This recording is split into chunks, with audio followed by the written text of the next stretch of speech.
Eh bien bonjour à tous. Bon. Le temps est arrivé de rempoter les tomates.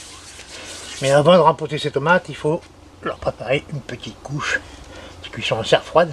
Hein. Et je rappelle que c'est pour les tomates qui sont destinées à rester en serre, qui seront plantées à la mi-avril, en pleine terre, en serre. Hein. Donc, comme ils annoncent un peu de froid, c'est-à-dire des -1, -2, -3, ce qu'il faut, c'est surtout bien protéger ces plants. On ne peut pas les laisser au chaud, ça file. On est obligé de les mettre en serre froide. Donc voilà ce qu'on a fait. Avant de se lancer dans le rempotage, j'ai mis une bâche plastique comme pour un tunnel.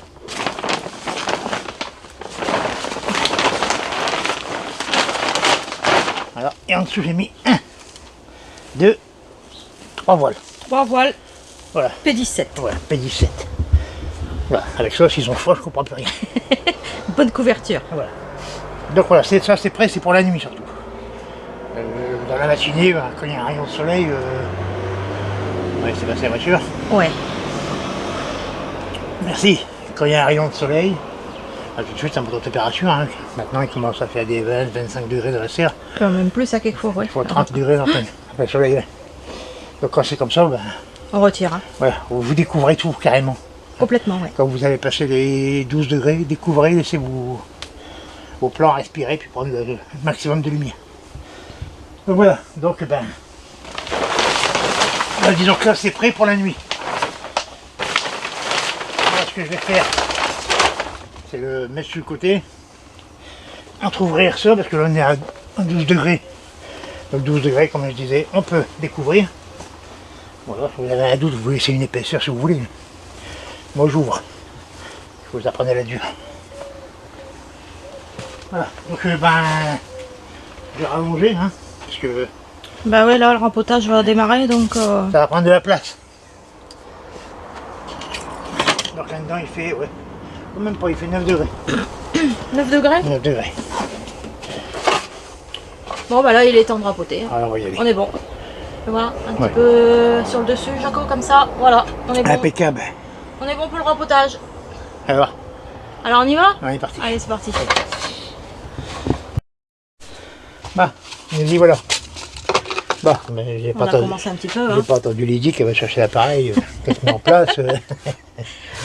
J'ai commencé. Bon, alors. Quand on est collectionneur, bien sûr, il faut être très rigoureux dans le rempotage, dans l'étiquetage surtout. Donc, un exemple, là, on avait là, trois variétés. Une variété, 3 plants de sorcier. Donc, une avec le nom, et 2, donc je vais mettre que le numéro.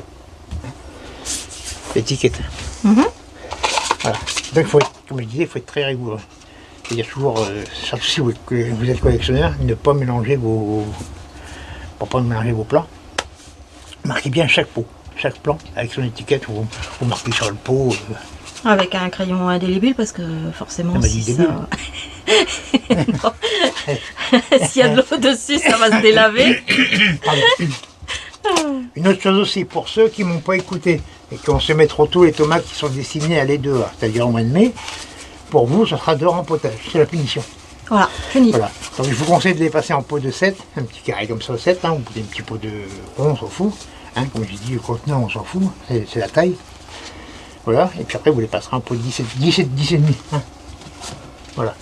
Et pour ceux qui m'ont écouté, vous ferez qu'un rempotage en pot de 10, 10 et demi. Voilà, donc toujours bien marqué vos variétés, ne pas les mélanger. Les étiquettes sont prêtes. Si jamais ça arrive, parce que ça peut arriver. Ça peut arriver. Vous perdez l'étiquette. Et puis vous avez plusieurs variétés qui se ressemblent. Cherchez pas à lui donner le nom, parce que ce sera peut-être pas celle-là. Et parce que à la vue d'une tomate, on ne peut pas donner son nom, c'est impossible. Et il y a des milliers de variétés, donc c'est impossible de trouver une tomate rien qu'en la regardant. Oui, il n'y en a qu'une, peut-être. La voyageur. Ah ouais. Celle-ci, bon, peut-être. Oui, mais les autres, non. Certaines... Laissez tomber. Oui, oui. Voilà. Et ce que j'apprécie pas non plus, c'est que on a une variété, on ne sait pas le nom, on donne son nom. Voilà. Et puis on fait des échanges avec la tomate que vous avez baptisée vous-même. Je trouve que c'est pas... C'est pas correct. C'est pas honnête surtout. Parce que imaginez, vous créez une variété, et puis il y a quelqu'un d'autre qui va venir se l'approprier, puis lui donner son nom, et puis prendre votre travail. Je pense que vous ne seriez pas content. Donc pensez aux hybrideurs, et puis... Ouais, parce qu'ils font un travail extraordinaire. C'est pas facile. Non, et c'est sur plusieurs années, Ouais. et franchement... Il y a du travail derrière. Oui, donc, énormément. Respectez ça. De toute façon, comme je disais, il y a des milliers de variétés. C'est pas la peine Non, ça sert à rien.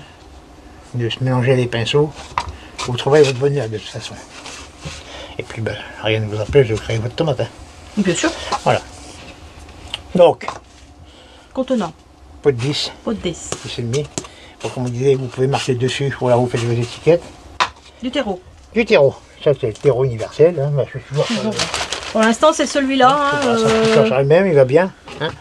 Puis quand je pourrai, j'irai chercher du terreau vert. Du terreau vert. Pour le moment, ça va. Donc vous remplissez votre pot bien bombé, hein, on voit bombé. Hein, on voit. Tu vas tellement vite, Jaco, j'arrive même pas à te suivre. Ah, mais c'est l'habitude. Hein. Voilà, je claque pour chasser l'air. Oui. Si vous voulez pas faire du bruit, vous appuyez un peu dessus. Léger. Après vous tapotez comme ça pour décompacter. Le trou au milieu, hein, bien au milieu surtout. Ça j'insiste. Hein. Le trou bien au milieu du pot. On va pas prendre un mètre pour mesurer si il est entré, mais presque. Mais presque. Voilà, là je vais, moi, c'est des places alvéolées avec des trous assez gros, donc j'ai les doigts qui passent. Voilà, on démote doucement, hein, parce que là, c'est du petit plan. Alors, comme c'est du petit plan, il y a très peu de racines. Il faut y aller doucement, c'est fragile. Certains vont me dire c'est trop tôt pour la rempoter, il faut attendre des vraies feuilles. Moi je fais comme ça depuis des années. Et ça fonctionne. Depuis des années, même des décennies. Oh, Jaco, mais dès combien? Des décennies? Ah bah oui, ça fait 44 ans, 46 ans que je fais du potager. Donc j'ai toujours fait comme ça. Donc voilà. Et puis attention, si vous avez des grands ongles, vous ne pouvez pas couper la tige en l'enfonçant. Donc voilà, vous le mettez au milieu comme ça et vous ramenez le terreau autour. Voilà, vous l'enfoncez comme ça. Voilà, vous passez un peu légèrement, c'est pas la peine de tamer non plus. Il y a une minute qui vient de passer. Il est tout courant. Là, vous rajoutez un peu de terreau. Et pas trop. Il faut que ça fasse un peu de cuvette pour l'eau. Voilà. Parce que si c'est bombé, quand vous allez arroser, ça va couler à côté. Voilà. Et quand il y a une petite cuvette, quand vous arrosez, l'eau rentre dedans. Voilà. Et hop, et surtout, chaque fois, la petite étiquette qui va bien. Voilà. Voilà. Et de deux, sur la même variété. On va faire la troisième, Jaco. On remontre pour le plaisir. Allez, Et puis il y a des yeux. on est parti. Voilà. Hop. Un trou trop. Là, la petite étiquette, ça c'est le nom. Hop. Hop, dans le trou. En France. Hop, un peu de terre autour. Voilà. Et le trou. Et toujours une petite étiquette là. Alors là, on a le nom d'un côté. Le nom des côtés. Voilà. Avec Kathleen Nuki. Strip. Oui, c'est. T'as pas mis le vert. T'as marqué Stipes. Ah. T'as oublié le vert. J'ai oublié le R. Ouais, donc tu iras en punition. D'accord, ok. Voilà, 96. Derrière. Le nom devant. Le numéro derrière. Voilà, pour être sûr de ne pas perdre la variété. Voilà. Bon, bien sûr, c'est pas parce que j'ai mis le nom de la variété sur ce pot-là que ça sera sûr qu'il sera sélectionné pour être planté. Ça sera peut-être ceux qui ont que le numéro. Voilà, je vais prendre les plus beaux. Le C'est plus beau, logique. bien sûr. Voilà. Je voulais aussi revenir sur l'hybridation des tomates. Parce que ça peut s'hybrider. Et ça peut s'hybrider à cause des bourdons. C'est pratiquement le seul insecte qui va vous hybrider les variétés. J'explique pourquoi. Le bourdon va passer de fleur en fleur. Et c'est le bruit qui va dégager et la vibration du bourdon qui fait que la fleur va lâcher son pollen tout seul. En fait, ça va lâcher sur le bourdon. Et le bourdon, il va passer de fleur en fleur et ça va se reproduire à chaque fois. Alors, vous pouvez, s'il passe sur 5-6 variétés, il va avoir le mélange de 5-6 variétés, le bourdon. Oui, imaginez le cocktail que ça peut faire. Alors si vous voulez conserver vos variétés, vous protégez ou vous empêchez les bourdons de rentrer en serre. Par contre, quand c'est dehors, Non. mettez une étiquette interdit aux bourdons. Après, les abeilles, c'est pas gênant, une petite guêpe, c'est pas gênant, mais c'est les bourdons. C'est le bruit que ça dégage avec le bourdonnement des... Le bourdonnement des ailes. Hein. Ça dégage, je sais plus... je recherche. Hein. Mais c'est le bruit qui fait que... La vibration et le bruit qui fait que la fleur lâche son pollen. Et son pollen. Ouais. Et ça lâche sur le bourdon, parce que souvent le bourdon est en dessous. Et vous avez la fleur, le bourdon il vient en dessous, puis ben, vous avez le pollen qui tombe dessus. Il va passer de fleur en fleur comme ça. Et là il va polliniser plusieurs variétés. Voilà, c'est pour ça Voilà. qu'on protège nos bouquets C'est de pour ça fleurs. Voilà. Et ça c'est du travail par contre. Donc ça on vous fera des vidéos. Ça sera d'autres vidéos. Tout Il au long faut. de la saison. Voilà. Pour vous expliquer comment on fait, pourquoi on fait ça. Et puis en même temps on parlera d'une variété, deux variétés. Voilà. Au fur et à mesure. Voilà. Et je pense pas. Non, il n'y aura pas de dégustation peut-être. Je pense pas qu'il y aura des dégustations de toutes les tomates. Non. Peut-être quelques-unes qu'on coupera directement sur place. Et puis Oui, on coupera faire sur goûter. place, on racontera un peu l'histoire de la tomate, de cette tomate-là, et puis. Voilà. Mais on fera directement dans la serre, Voilà. sur le terrain, on va Là, je dire. termine et puis on repart en serre. Je termine le cajou. Hein. Donc voilà, on est en serre froide. On a mis un plastique noir sur le sol qui garde la chaleur du soleil la journée pour restituer la nuit. Ça ne va pas remplacer un chauffage, j'ai déjà dit. Hein. Bon, ce qu'il faut surtout, c'est avoir un sol bien droit. Donc moi, je reprends ma dameuse. Et on regarde Voilà. au-dessus du plastique. Voilà. Ce qu'il faut, c'est que les pots soient posés bien à plat. Comme ça. Bien sûr, j'ai essayé de rassembler la variété, Si c'est possible. si c'est possible. Voilà. Mettre les pots bien droits, c'est pour l'arrosage aussi.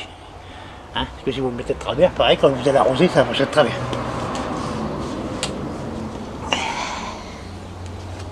Hop, je mets toujours le nom avant.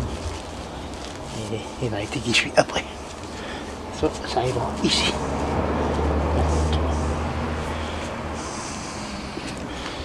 Attends, je vais t'avancer le. Hop. Voilà, bon, on va pas vous faire les Bah, 120 variétés. Bah non, là ça va faire. Surtout que ça va faire le trop deuxième semis, il est, long. il Et, est pas encore assez grand non, pour le... ça fait un peu juste. Hein. Voilà. Bon, donc ça comme ça. Et après, Arroser. Bon, si vous avez de la patience, il faut pulver, mais pour des poules, pulver, c'est juste. Hein. Souvent, on arrose sur le dessus. Alors moi, je prends ma... la robe d'arrosage. Ouais, je prends ça, ça va bien. Pareil, on trouve ça en jardinerie. Hein. Remplissez l'arrosoir et vous le laissez dans la serre. Comme ça prend la température de la serre. Hein, ça évite d'avoir de trop froide pour arroser les plants. Voilà, puis direct. Hein. Et hop. Voilà. C'est bien arrosé. Ça va rester comme ça. Voilà. Et puis voilà. Donc là, Donc là on est parti pour faire 300 pots comme ça. allez, go, go, go. Voilà. Donc pour la nuit. Quand je dis pour la nuit, 16h30. Ouais, c'est ce que j'allais dire. Oh. Maximum 17 heures. Hein, Grand max. Selon les températures que vous avez chez vous. Voilà, C'est toujours grand pareil. max. Voilà. Si chez vous, j'ai pas. Même 18h, ça va. Mais quand il commence à faire frais, Il vaut Voilà. mieux. il faut baisser. Voilà, Les on baisse trois tout. voiles. Les 3 voiles. Donc nous, la journée, ça va, il fait assez chaud. Hein, on va laisser. Donc on ouvre comme ça, mais rien n'empêche que vous pouvez laisser un voile baissé. Vous n'êtes pas obligé de monter les 3. On a mis 3 voiles. Et la bouche. Voilà. Sur ce, On est bon? un truc important là. Là, ils ne sont pas en petite serre, donc il n'y a aucune protection dessus. Hein. Donc surtout, pas de courant d'air. Aucun. Parce que si vous avez un courant d'air, il fait -1, -2, C'est foutu. Ouais. Et n'arrosez pas le soir non plus. Et pareil, pour la. Bah, bien montrer aussi. Comme là, bon bah à ce niveau-là, hein, Jaco, ici, on met bien le, Bien fermé. on ferme bien, hein, surtout, hein, c'est important. Voilà. Puis une Voilà. fois que la vague de froid sera passée, la bâche, Oui, après on la bâche retire. de Hein. serre sera enlevée. Il n'y aura plus que du voile. Du voile qui va rester jusqu'à peut-être début avril. On ne sait pas. Selon le temps qu'il fait. Voilà. Eh bien, je vous souhaite un bon courage. Un bon rempotage. On vous dit à très très bientôt. Surtout, faites attention au courant d'air. Bien couvrir pour la nuit. Sur ce, à la prochaine vidéo. Bon jardinage à tous. Au revoir. À bientôt.